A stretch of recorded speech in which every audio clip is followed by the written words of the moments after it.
After finishing with the basics of PowerShell, it's time to move into the scripting part, where we will learn the advanced techniques.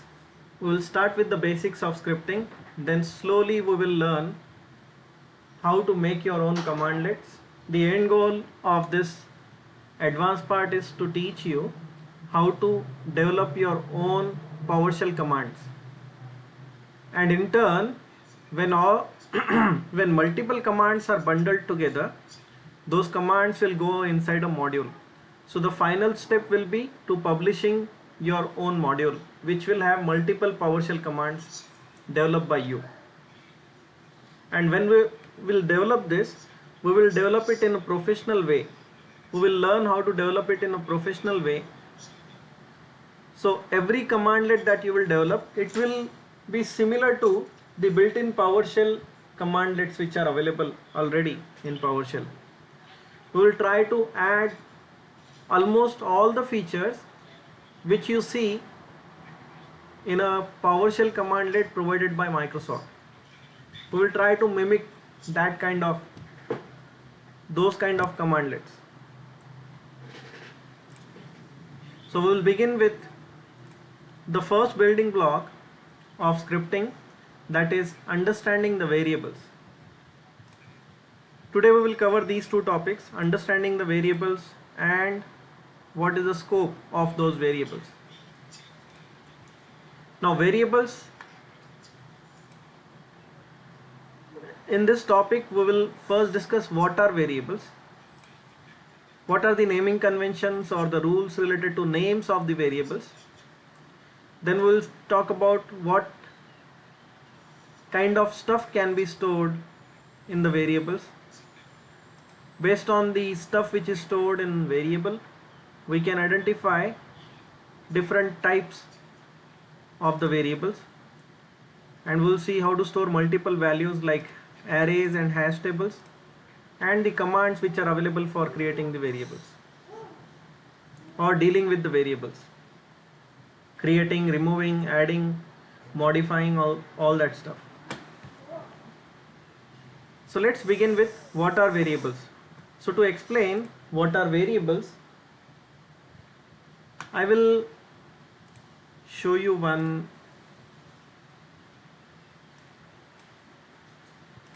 image first. So this image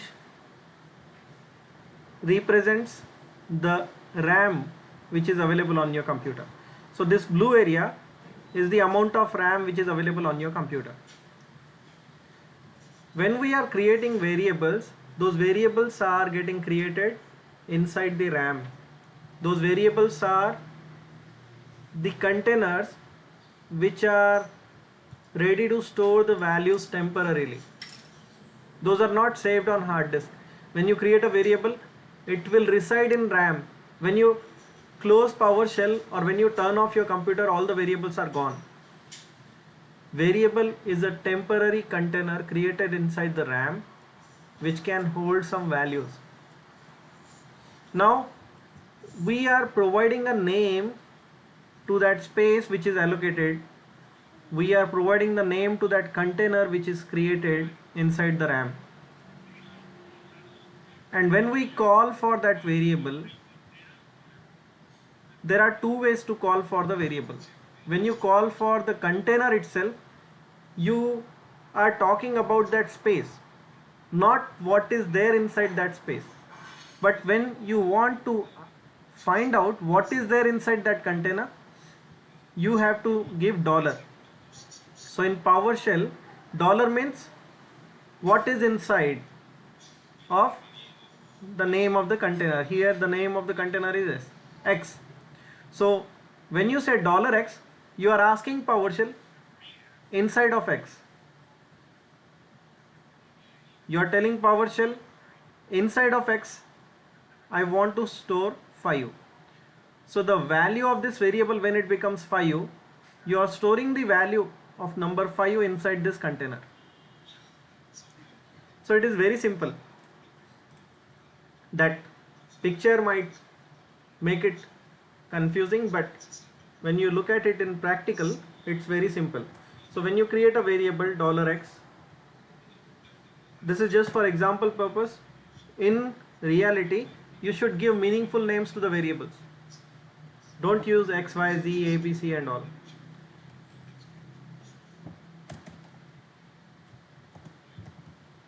Now here I am storing string value inside x, test value.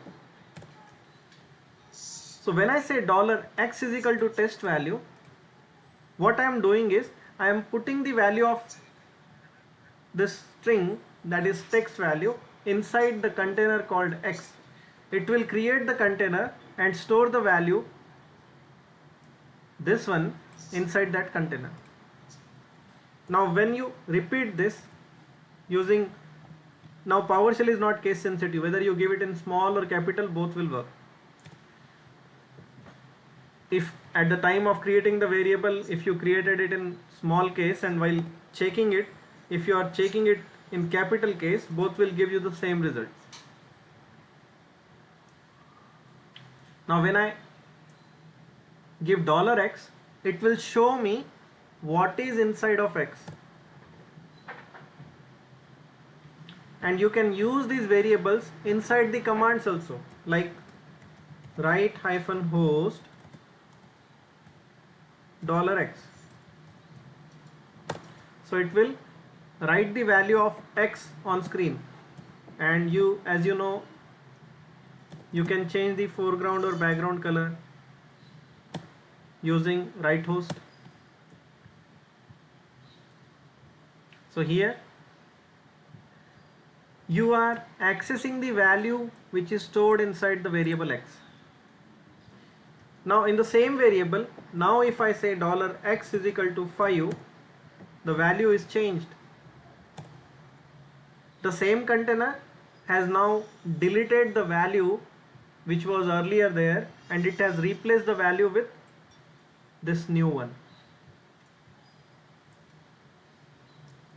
So far so good. This is what a variable is.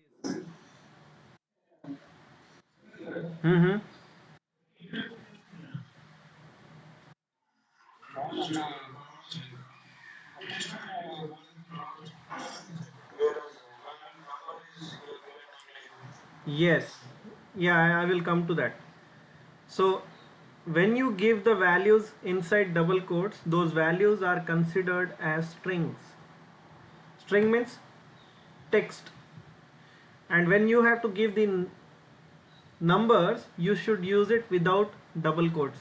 Then only it will be considered as a number. Let me show you how that matters.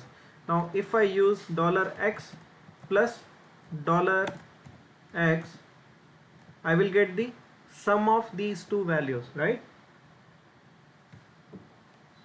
It is able to do the arithmetic calculations because the value of x which I have assigned, it was assigned without using double quotes.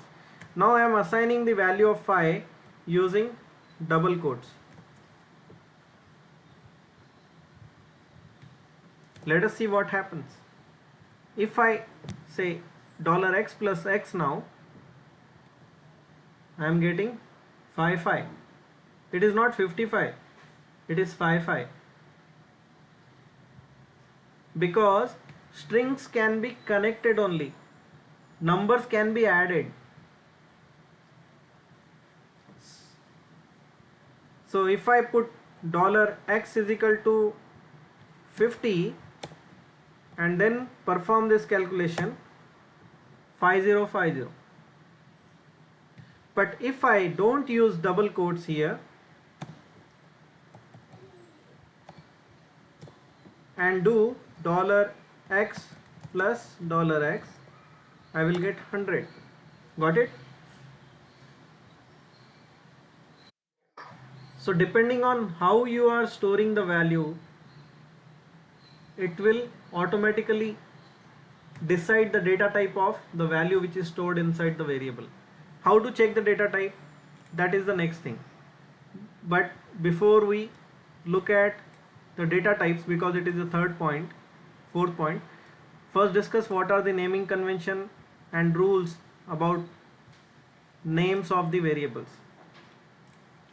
Now in PowerShell a variable name can have characters, numbers, or the combination of both. But only one special character is allowed, that is underscore. Like test underscore var. I am creating a new variable called test var is equal to apple.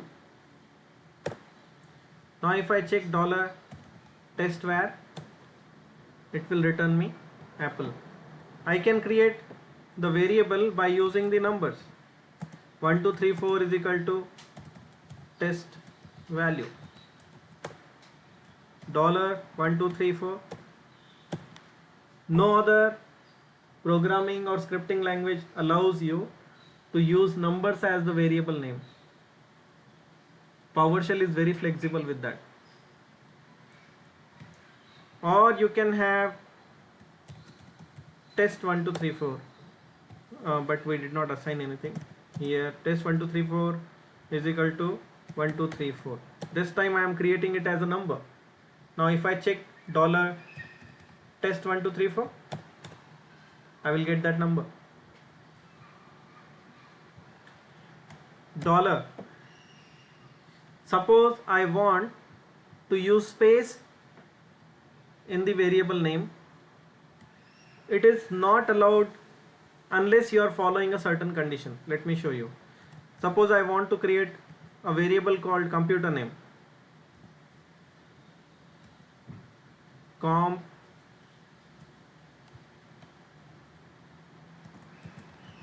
this is not a valid name. As you can see, it is having this error, unexpected token. Now if I want to store computer name is equal to IT Pogo, it will definitely give me an error because it is already giving me those red underlines. So what if I want to use space in the variable name? I have to put the variable name inside curly brackets like this.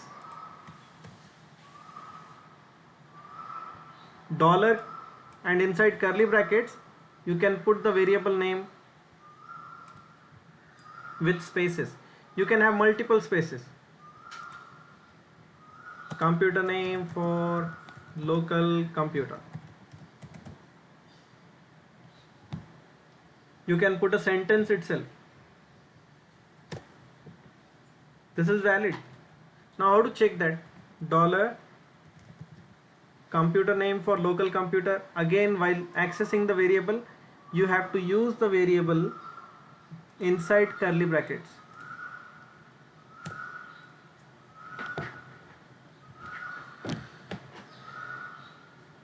Got it? These are the naming convention rules. You cannot use any other special characters. You cannot even use this dollar symbol more than once here. If you use $2 symbols, the meaning will change. It will give you error. So only special character which is allowed is underscore. Any questions?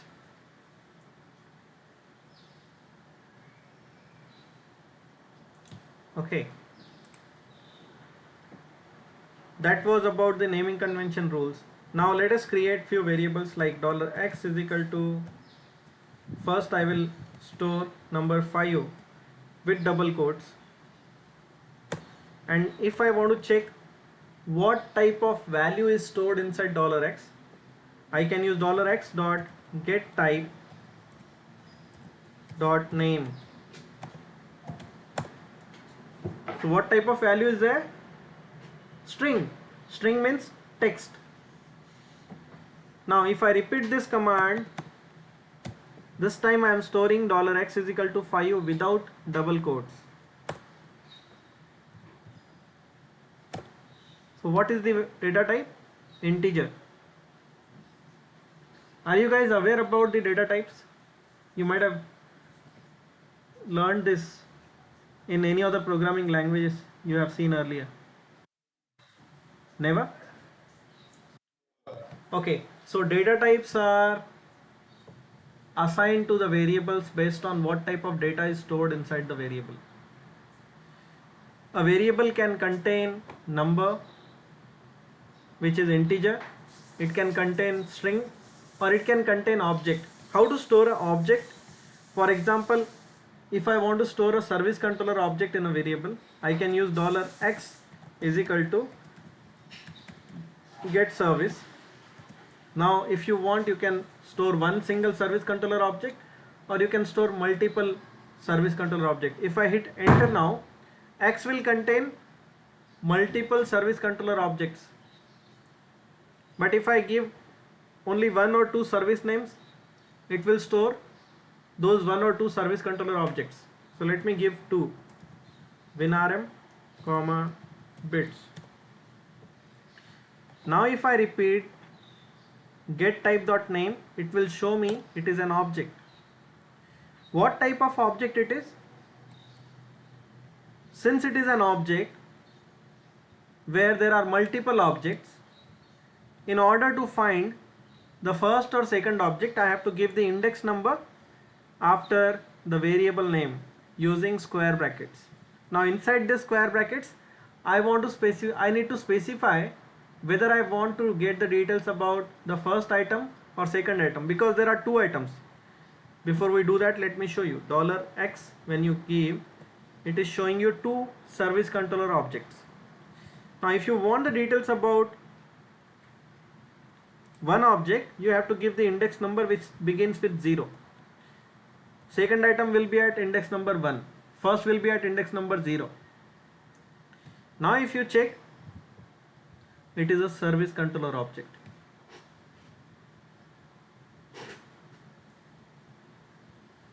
So inside, yeah, go ahead.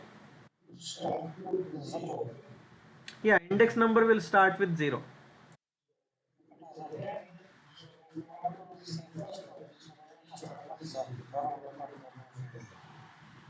Yeah, if there are 10 objects, it will start with 0 and will end, the 10th object will be at index number 9. 0, 1, 2, 3, 4, 5, 6, 7, 8, 9. Yes.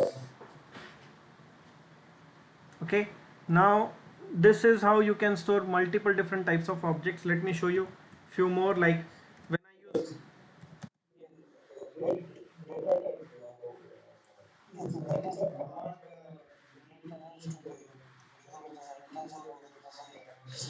it's not a command, it is called a method. So when you are creating $x is equal to something, $x is getting created as an object. Okay, that will be that might be a integer, that might be a string, that might be a service controller object, or any different type of object. Now I'm going to show you 1234.45. when you are creating this, you are having decimal places. Integers will not have decimal places. Integer means full numbers without any decimal places. This will be a data type of double. Now if you check the type of X, it is double. Now every data type has their ranges. Now for integer, 32-bit integer, it can accommodate a certain number of, a certain limit of digits, like whatever number you see here, if this number is more than what int 32 can store, it will shift to the next data type. Now it has become 64-bit integer. 64-bit integer can have big numbers. 32-bit integer can store only small numbers. Got it?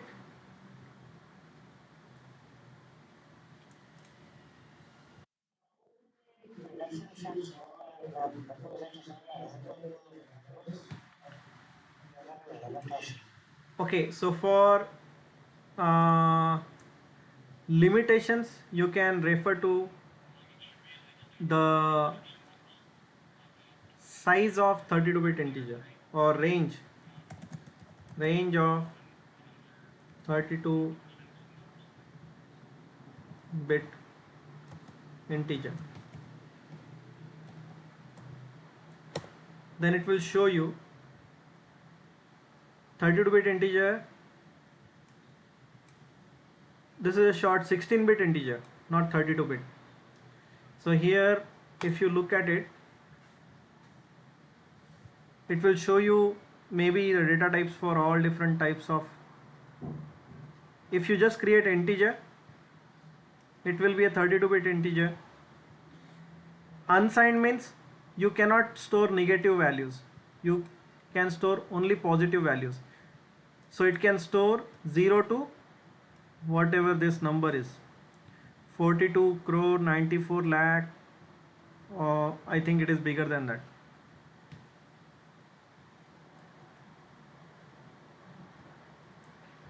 $4,294 crore, 9,67,295. This is the range for unsigned integer. Similarly, for every type of data, there are ranges. What is the maximum number that you can store? A long int. I think this is the 64-bit integer. The maximum limit is this. This is the biggest number that it can store. And this is just for information purpose. You don't need to worry about which type you need to choose. When you are storing some value, PowerShell will internally automatically decide which type of data it has to store. Data type it will internally decide automatically. Got it? Now the question is, if I want to force that a particular variable should accept only a certain type of value. For example, when I give $x is equal to, or let me create a meaningful name, $age is equal to, suppose I say 20. Now if I do $age plus $age, I am able to do the mathematical calculations. But when you are writing a script, you don't have control over how the user passes the input, right? User might give the input in double quotes without knowing that giving the input in double quote will result in miscalculation. This will not give you the correct results. Now how do you convert the number which is given in double quotes to an actual number where mathematical calculations can be done? So what you have to do is you have to cast it as an integer. So what was the data type? Int 32, right? So this is called typecasting. Here when you are writing a script, before your variable name you have to put in square bracket what data type you want to assign to that variable. Now even if I give number 20 in double quotes, it will still be able to perform the mathematical calculations because I am trying to convert it forcefully into integer. Now in this case, what will happen if I give the input as some text like ABC? You will get an error. Cannot convert value ABC to type system.32. Input string was not in a correct format. That means ABC cannot become an integer. ABC cannot be converted to a number. Got it?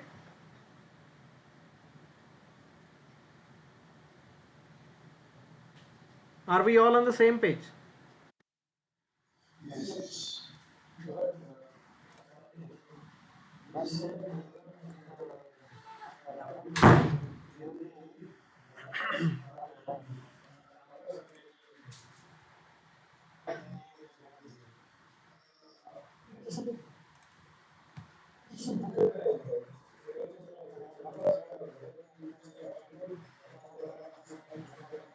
No. Okay.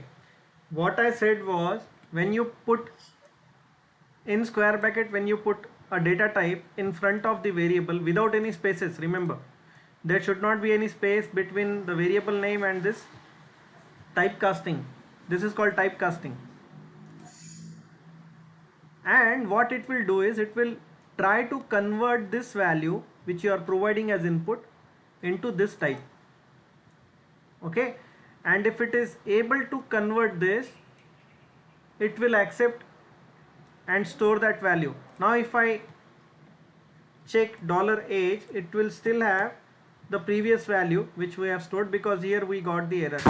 Now if you check the data type of age dot get type, this is a method, and this method returns an object from which we want the name property. It is successfully converted to 32-bit integer, because numbers can be converted to integers but text cannot be converted to integer. How can you convert ABC to any number? Is there a way? No. If it is ABC, that means it is string, and string does not have any corresponding numbers or integer. Phi can be a text, phi can be a number also. When it is acting as a text, when you combine the values, it will concatenate. Concatenate means it will put it one next to the other. It will not do the addition. When you are adding two strings, it will just combine it. But when you add two numbers, it will add it mathematically and give you the results.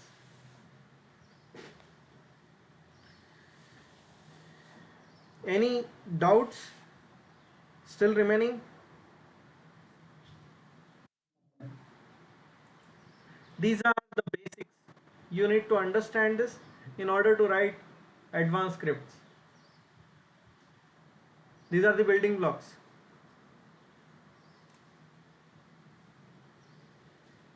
So we have seen naming conventions, we have seen storing different types of values inside the variables, and then finding out the type of variable based on what is the value stored inside it. We have also seen storing multiple values in variables like objects, the result of commands.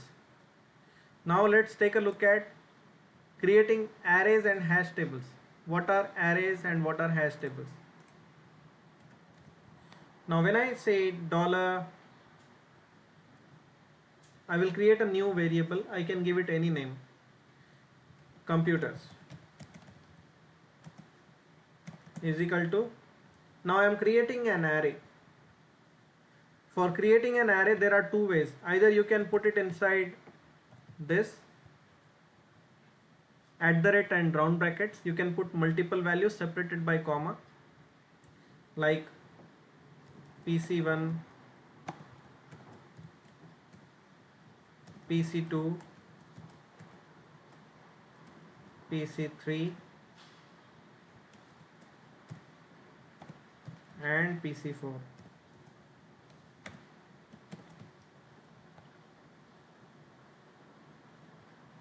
Hit enter. Now you have created an array where this computers variable is storing multiple values.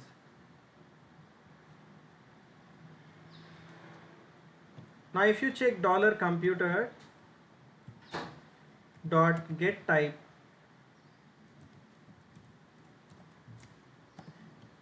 this time if you want you can give dot name, but I will not give dot name. I will see the complete results here. It is having the base type as system.array. If you would have given get type dot name, you would have got object, which is true because an array is also an object, but the actual data type of computers is a system.array. Now what is the benefit of using arrays? You can store multiple values, and if you want to access one single value at a time, you can give the index number, like at index, as I said, index begins with 0. At index number 0 I have PC1. At index number 2, which is the third place, I have PC3. Now since there are very few items here,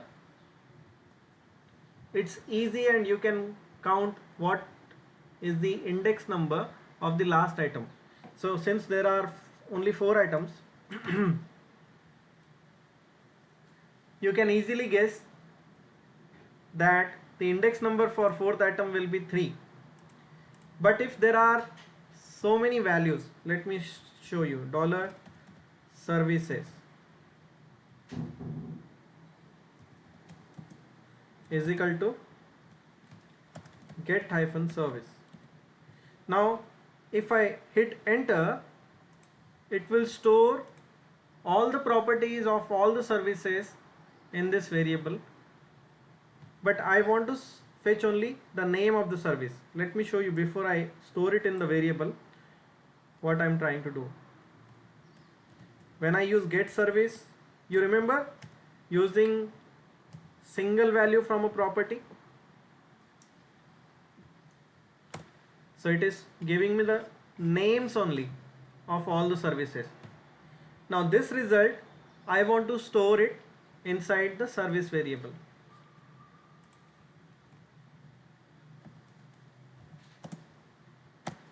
Okay, now what will happen? I will not get any output on screen. The output will be stored inside dollar services. Dollar services, when I hit enter, it is showing me all the values. Now what is this dollar services now? This variable, this is an array. Services dot get type dot, okay, just look at the get type. It is an array, right? Now tell me, how do I find the last service?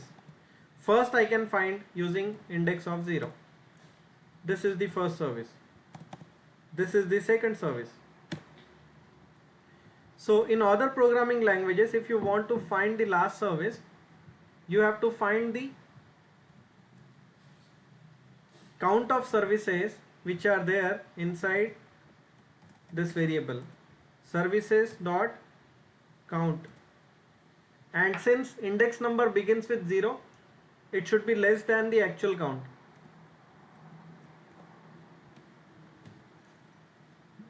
Right? So you have to put this inside round brackets so that the results of this calculation will be shown on screen. So this is the last service, Xbox Net API service. What is this giving? This calculation, it is giving me the index number of the last item. So this is at position 255. That means there are 256 services. But you don't need to worry about all these complex calculations in PowerShell, because PowerShell has a better way of doing it. If you want the last item in the array, you can just give -1. It will give you the last item. When you give -2, it will give the second last from the bottom. See this? Now if you want this third one from the bottom, give -3.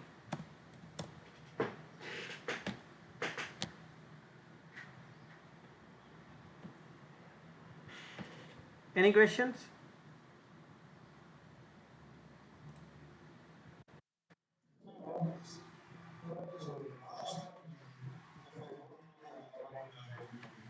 Yeah, so to get the last item, use -1.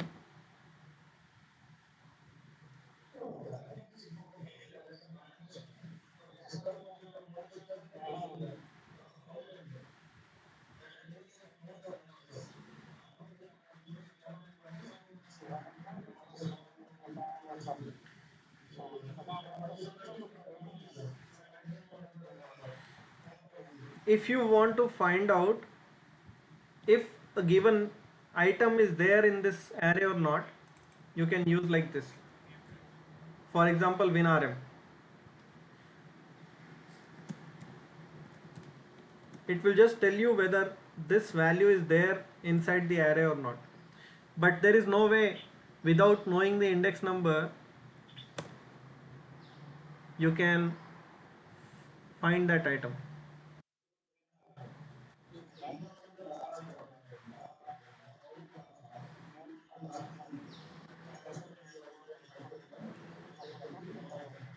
Hmm.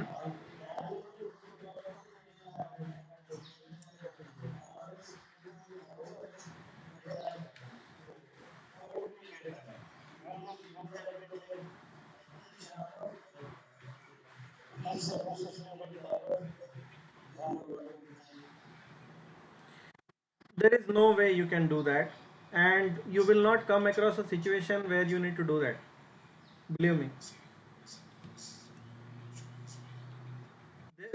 That is how arrays work in every programming language.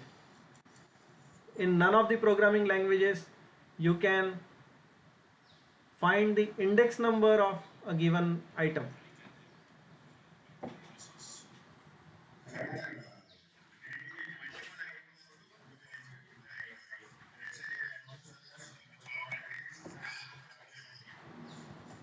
Okay, yeah, you can pipe it to where object, where dollar underscore like winrm or win star.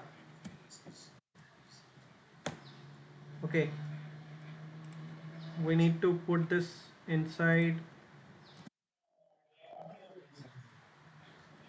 There is no dot because in services when you check there is no property. Okay, just let me read. Cannot validate argument on parameter property. The argument is null or empty.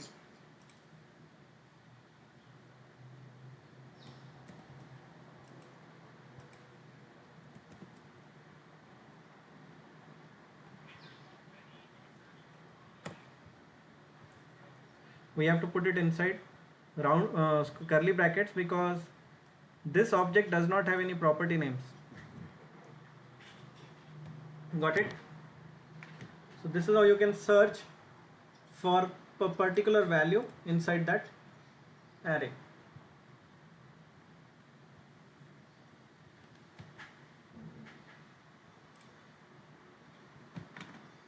Okay, now how to create your own arrays? Dollar $ARR, I'm giving it any weird name. We have seen with computers we have created our own array first. Now this time we will create another array which contains numbers like 20, 27, 35, 58, like that.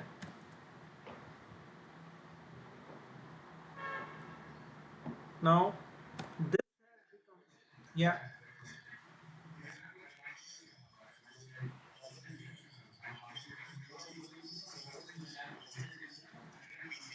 yeah. So for multiple PCs you have to give, when you are running this command,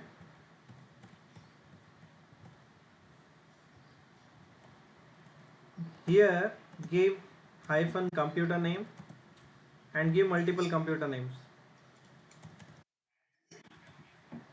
either manually or you can read it from a file like this. So it will store the service details from multiple computers in the same variable, and this time we are fetching.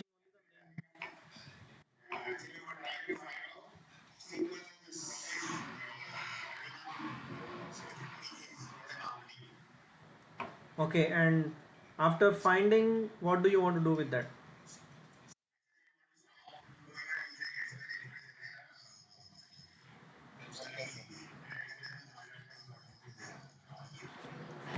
Yeah, we can do that. we'll come to that. Yeah. So here, after creating $ARR, I have these numbers. Now if I want to add one more item in this array, how to add $ARR plus is equal to, for suppose I want to add another number here, 45. Now if you check ARR, 45 is appended in the list.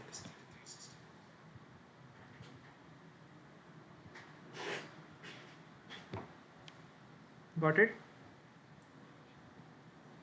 Now if I create one more array 1 is equal to $ARR. So the whatever values were there inside the previous array are now here, $ARR1. Now what if I do $ARR1 is equal to $ARR plus $ARR1. So $ARR1 will now have the combination of both of these arrays. Got it? And inside an array you can store multiple different types. Now I am replacing the value of array with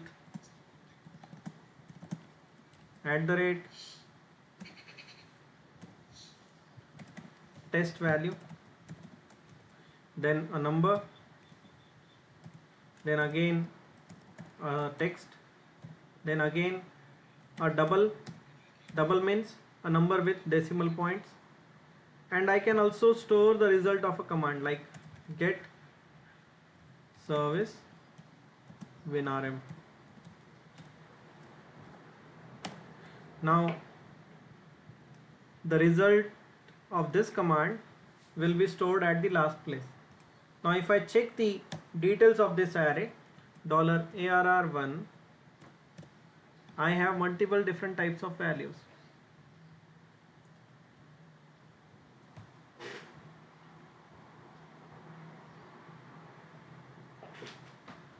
Any questions?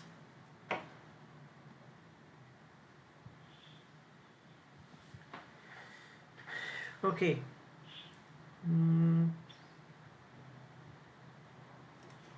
Let's talk about the hash tables. Similar to arrays, there is another data type called hash table. I will call it as HT. I will create a new variable called HT. Now while creating hash tables, I have to use curly brackets. And what is a hash table? It is a key value pair where key names should be unique. Like, let me show you in the notepad first.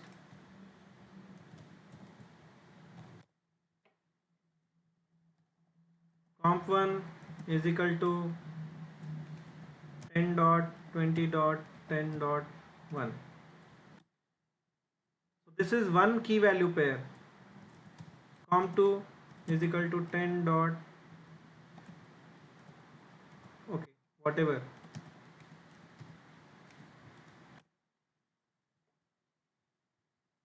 So these are two key value pairs.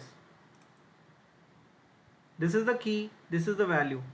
Here the key name, that is whatever is on the left hand side, should be unique. Now you can create comp3 is equal to, and you can give the same value here like this, but you cannot create another comp1 with same or different value. Whatever is on the left hand side should be unique. This can be repeated. So let's try that, and let's discuss what are the benefits. We will call it as PC1 is equal to 1.1.1.1. Then for adding one more item, you can use comma, then PC2 is equal to not comma, sorry, you have to use semicolon. Commas are available only inside arrays. 1 dot 1 dot 1 dot 2. So this is the second key value pair. Let's add third one. PC3 is equal to 1 dot 1 dot 1 dot 4, let us say, or we will repeat it. So you can repeat the value, but let's try to repeat the key name. This is also having the same value, this is also having the same value. Let's try to give the same value for the key. I will create one more key called PC1 is equal to 1 dot 1 dot 1 dot 5. Do you see this red underline? It says duplicate keys PC1 not allowed. Even without hitting enter, it is still giving you the error. So you have to change this. Duplicate keys are not allowed. Now let us check what is there inside hash table. HT. This is our name and value pairs. Now what is the benefit of using hash table? $HT dot PC1 or PC3 whatever will give you the corresponding value. Now one thing which you might have noticed or did not notice, I don't know, the names or the keys are not in the same sequence in which it was declared. The sequence is changed. That is because these hash tables are not by default ordered. If you want to make it ordered, you have to put in square brackets, you have to put ordered before this @ and curly bracket without any spaces. Hit enter. This time it will be in the same order in which it was declared.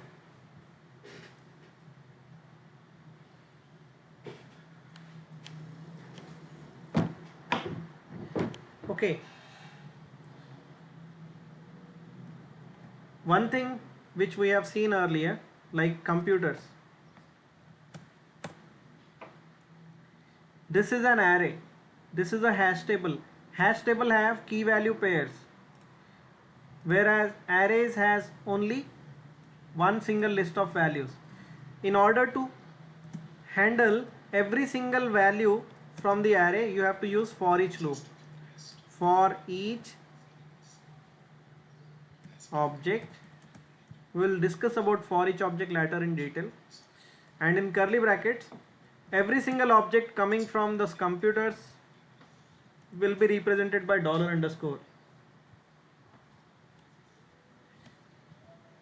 Now what is the benefit of using this? If you want to use that value in any of your commands, like for example, I want to use this inside write host.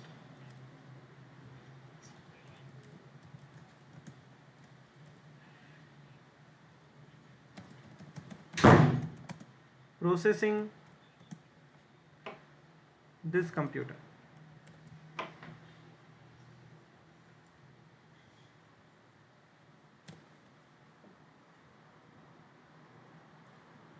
So this is called iterating through the objects. So the values inside the array can be iterated using for each object. But how to iterate the values which are stored in the hash table? What I want is, now in the same fashion, $HT, which is going to give me the hash table, I want to show the IP address for $_ how do I get the PC1, PC2, PC3? Through name, right? Is $_ value.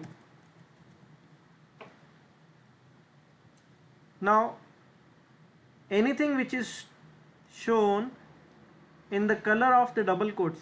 So what is the color of the double quotes? It is light pink or light red or magenta, whatever you call it.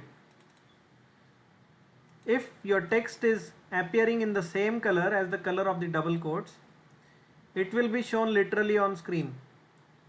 That's why you have to put this inside round brackets, because we want the name and the value. So in order to get, we have seen this earlier, right? In order to get the name and the value property details from the hash table, we have to put this dollar inside dollar parenthesis. This dollar underscore dot property name should go inside dollar parenthesis. But still here you will not get the values, because by default these hash tables cannot be iterated directly. Let me show you what result you will get here. Nothing. It has given only one object, one output. That also it did not show me any the name and the values from those columns.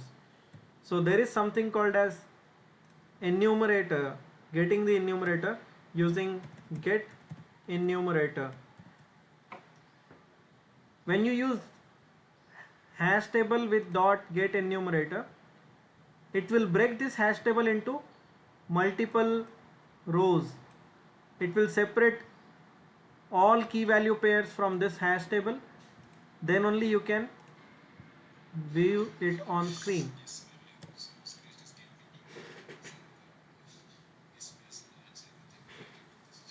You need to remember this. Got it? This is how you can enumerate it using for each object. But suppose I want to get the values here itself, I can either use hash table dot the key name like PC1. I can get the value like this, or I can use hash table and in square brackets I have to give PC1 like this, so that it will show me the IP address of that PC. So there are multiple ways in which you can make use of the hash tables.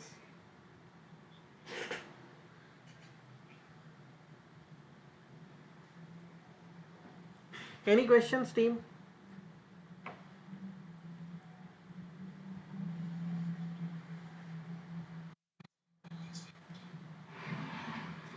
I recommend you watch this video multiple times, at least 2 or 3 times,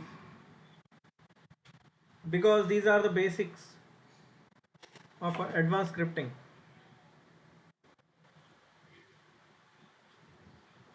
If you don't understand anything, you can ask me again.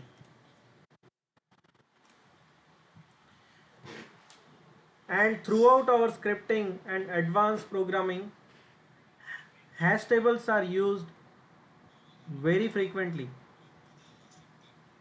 These are very important in developing your own commandlets, because hash tables are used for generating or capturing the output of your commands. When you are developing your own commands, in order to build the output object, you need to make use of hash tables.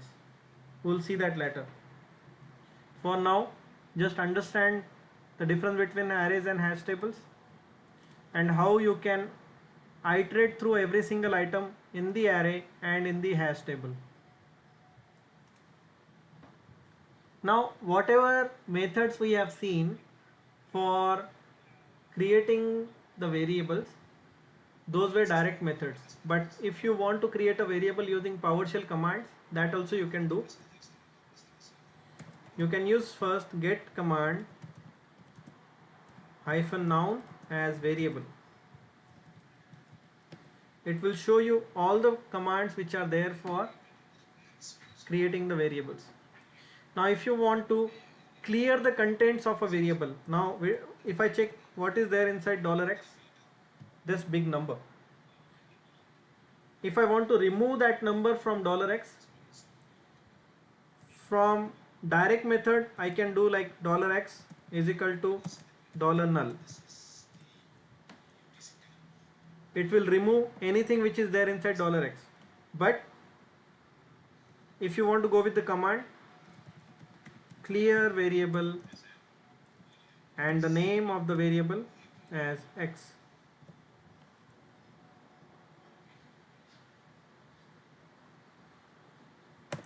now if you check what is there inside $x, you get nothing.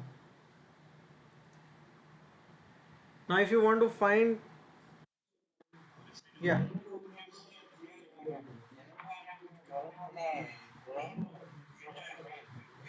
yes, now if you use get hyphen variable, get variable and the name of the variable is x. Now notice we are not using $x because $x will point towards the value of x. Here when you say x, we are talking about the container itself, not what is inside that container. Now when I use get variable x, currently the variable is there but there is no value for that variable. But when you use remove variable, you can directly give the name as x instead of giving hyphen name, because hyphen name is the positional parameter. Now if you use get variable name x, you get error. There is no variable called x anymore.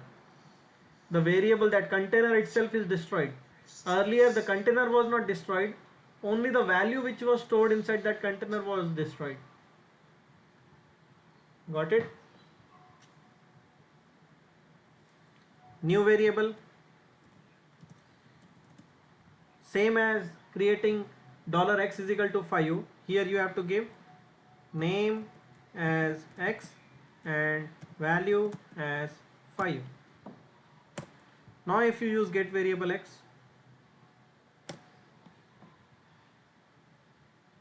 it's there. Now if you want to change the value of a variable, you can use set variable. Instead of using $x is equal to 10, now we are doing it through the command line $name x is equal and value as 10. Now if you check x or get variable x, the value is changed. $x will give you 10. So these are command ways of doing the same thing, but I think doing it directly will be easier, right?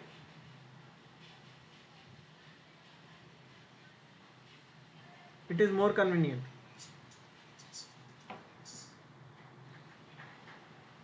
So that's all about the variables. So in this topic we have seen what are variables, naming convention, rules, how to store multiple different types of values inside the variables. We have seen what are the variable types, how to store multiple values or multiple objects in a variable like the result of any commandlet, how to create arrays and hash tables, what is the difference between arrays and hash tables, how to fetch the values from arrays and hash tables. Similarly, what are the commands for handling the variables.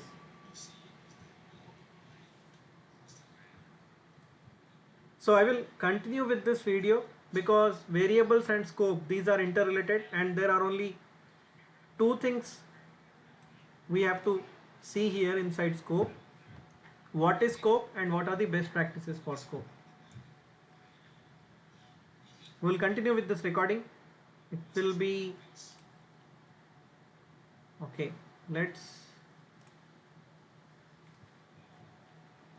Now we will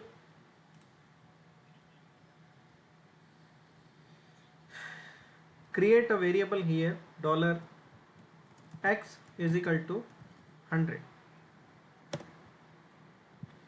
Now This is called global scope. When you are declaring a variable from the command prompt, it is called a global variable.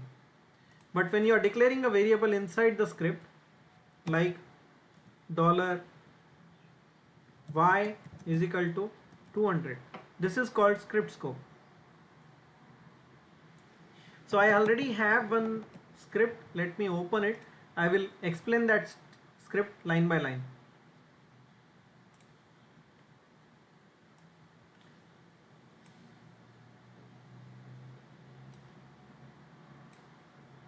Okay, now I am creating a variable here called $var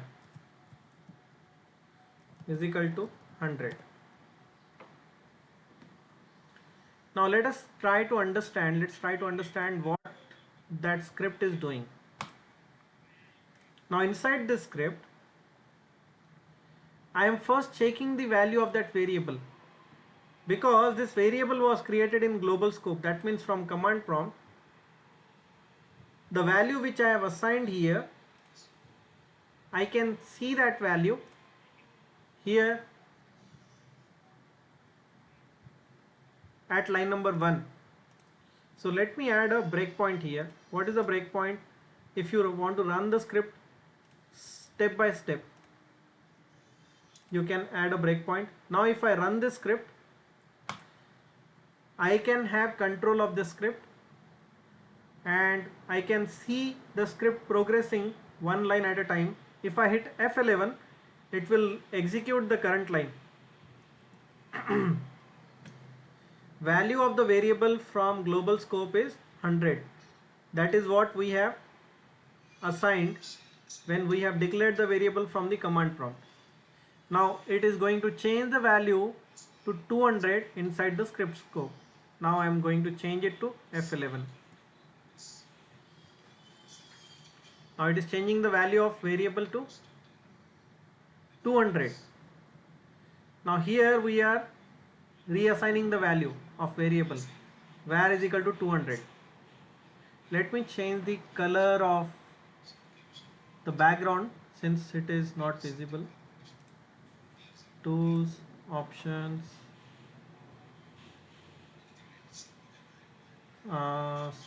script pane tokens.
Okay, I think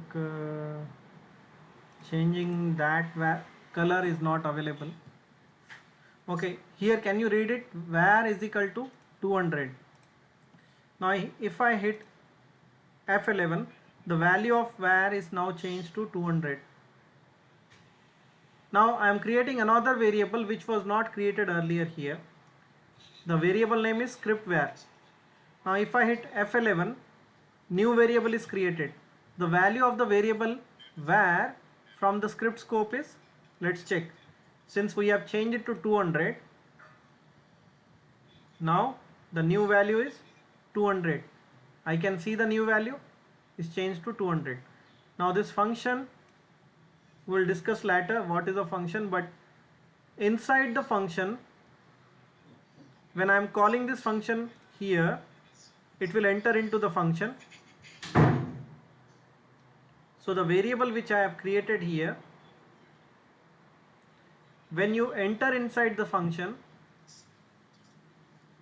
it will give you this inside of a function. Now I am changing the value of this var variable. First, before changing, I have checked the value, it is 200. Now I am changing it to 300. Okay, the value of the var variable has now become 300. We have checked it.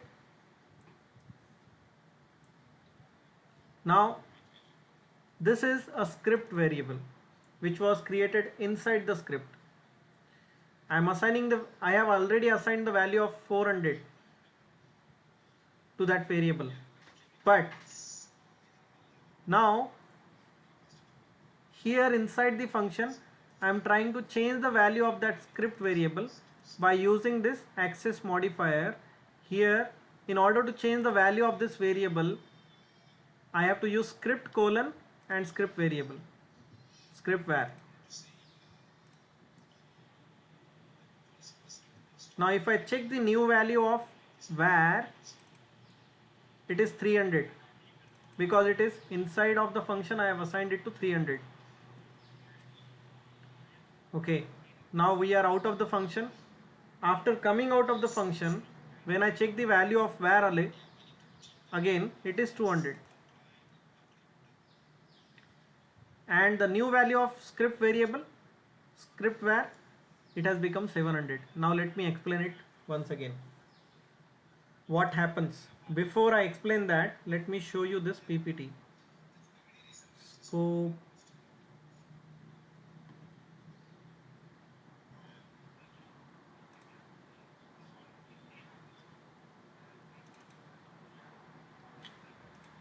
I have one PPT. Let me check it in Google Drive.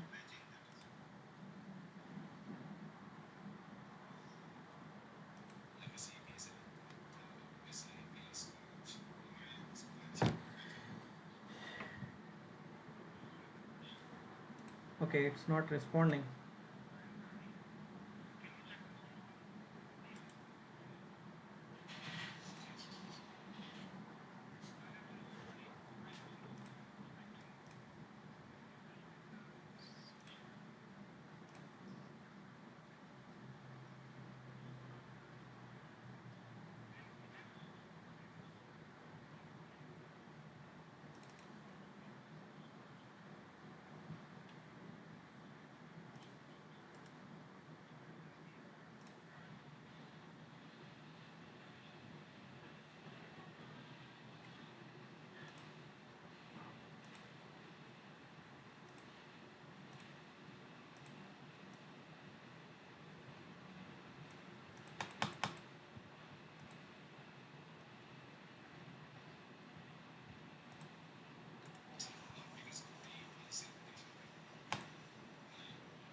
Okay, so I will download this again.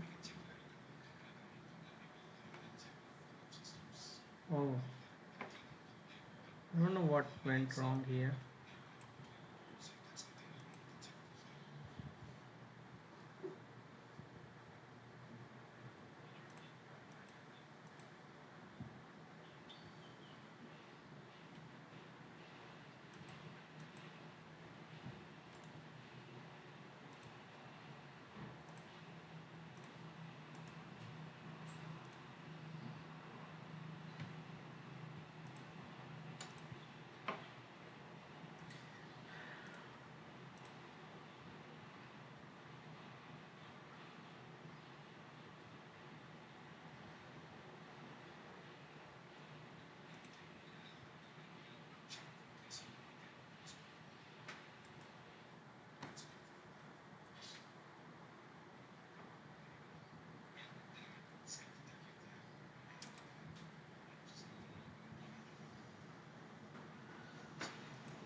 Okay, let me show it here itself because I am not able to download it.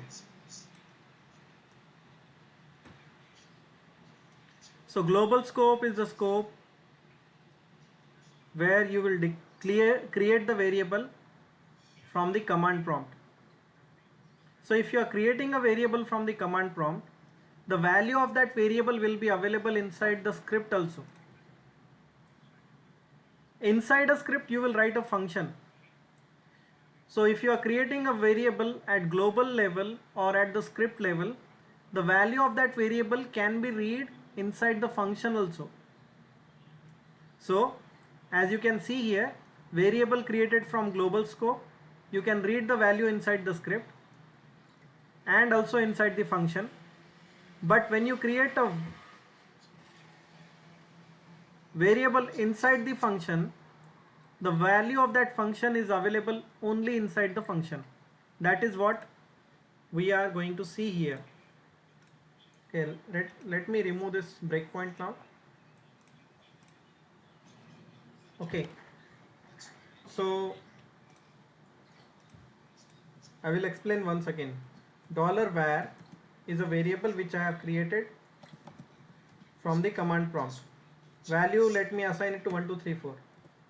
Now if I check the value of var, it is 1 2 3 4, right? If I go inside the script, let me hit one single line here. Value of var from global scope is 1 2 3 4. That means whatever value you have assigned to this variable from the command prompt, you can check that value when you are inside the script, right? Now from the script I am going to change the value. Changing the value of var to 200. I just said I am changing, I did not change. Now I am changing. Now var has become 200. Now I am creating one more variable called script var. That script var has been assigned the value of 400. Now if I check from the command prompt the value of script var,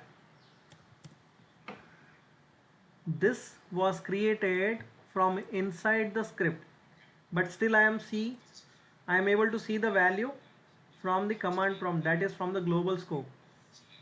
So there are three scopes. This is global scope, this is script scope, and inside script you have a function scope. What is a function, that we will discuss later again in detail. For now, just remember, function is something where you can put multiple commands together as a group, and if you want to run all these commands together, you don't need to write these commands once again. You just need to call this function name. When you call this function name, you are calling all these commands which are there inside the function, and you can do that multiple times. Like here, if I give test function 2 times, what is the benefit of writing a function? You can put multiple lines which you can call just by its name, just by the name of this function. All these lines will get executed one by one. So I don't need to write these lines. Here we have 6 lines. I don't need to write those 6 lines multiple times. If I want to call these multiple times, I can just give it a name, and whenever I call this name, these 6 lines will get executed. Okay, now I have created a variable from global scope, change its value. After changing the value, I can see the new value is available from the script. If I go to line number 7 and run it, it is showing me the new value which was created from the script scope. Now let me run this function. If I select this function, run it, I don't see any output because it has just created this function. If I want to see the output of this function, I have to call that function using test function. Then I will see the output.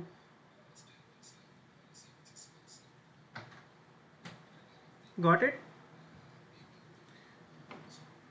Now if I call this function 2 times, it will give me the same output again 2 times. This is how the functions work. So when I am calling a function, inside the function I am able to see the old value of variable.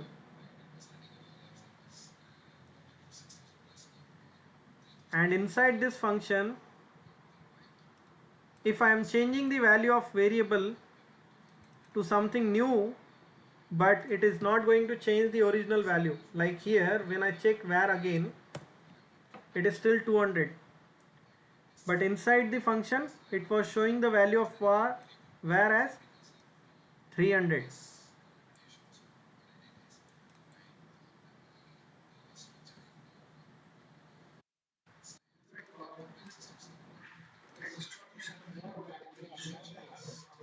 Sorry?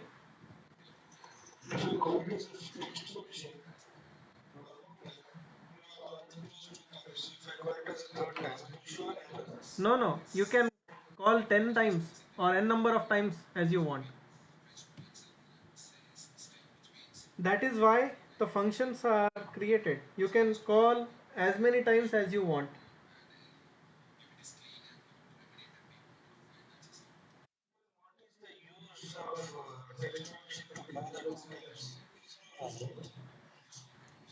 What is the use?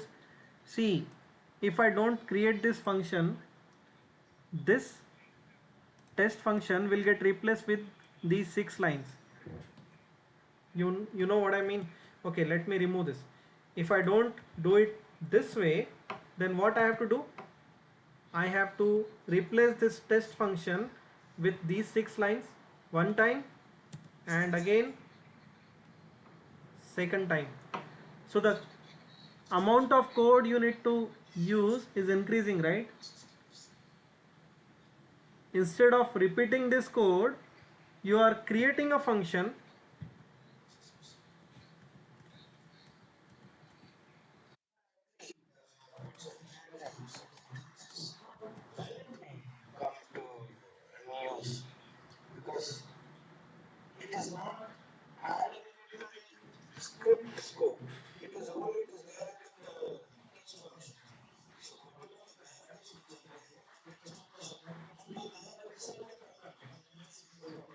Yeah.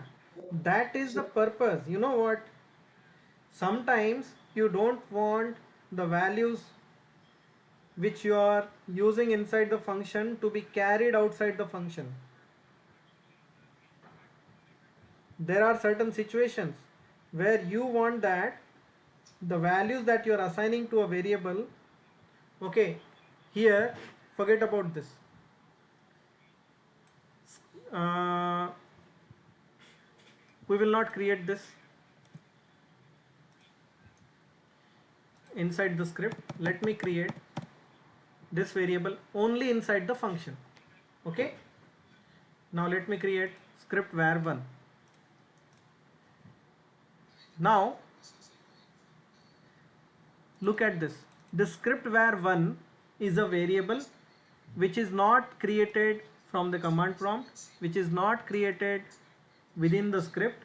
It is created only inside the function, right? It is available for local use inside the function only. So inside the function you might need it for whatever reason depending on your requirement. So after coming out of this function, if I check write host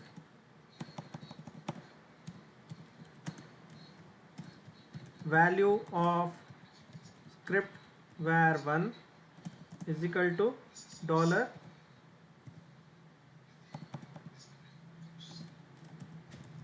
script var1. If I do like this, let us see what value we get. I will run this.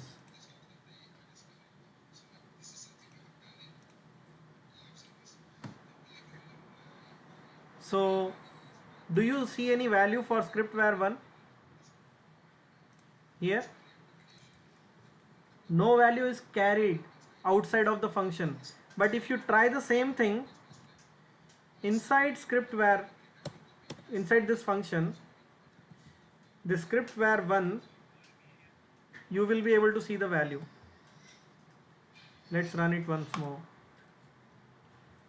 See here, value of script var1 is equal to 700. This is inside the function, but when you are coming outside of the function, the value is no more available. Got it? So whatever functionalities are available here, there are certain use cases where when you will go through it, when you will use it in production, you will realize why it is important. As of now, we are just exploring what things are available, what are the rules, how stuff works, how you will utilize it, that you will understand when you will start writing your scripts in production. So to answer your question, what is the benefit of not carrying these values outside of the function? Because these values are required for doing some calculation or whatever code logic you have within that function. Only for that purpose it is useful. Outside of this function there is no use of these values, so it will create it internally and then destroy it. It will not keep your memory consumed, it will not engage your memory to hold unnecessary values once the execution of that function is over. These all things are there to improve the performance of your scripts. Suppose within your function you have to create 1000 different variables. So imagine if you have 100 such functions, your memory or the RAM will be full of variables unnecessarily. So whatever is temporary, you should create it as a function. Within the function, once its purpose is solved, those variables will be destroyed. Now even if I come here and from here if I check dollar script var1, there is nothing, because it was available only inside the function. Once its job is over, it is destroyed. This will keep your scripts efficient when you create your scripts using functions. Otherwise everything will be held in the memory unnecessarily, right? It will always stick in the memory unless you remove it manually. Did I answer your question?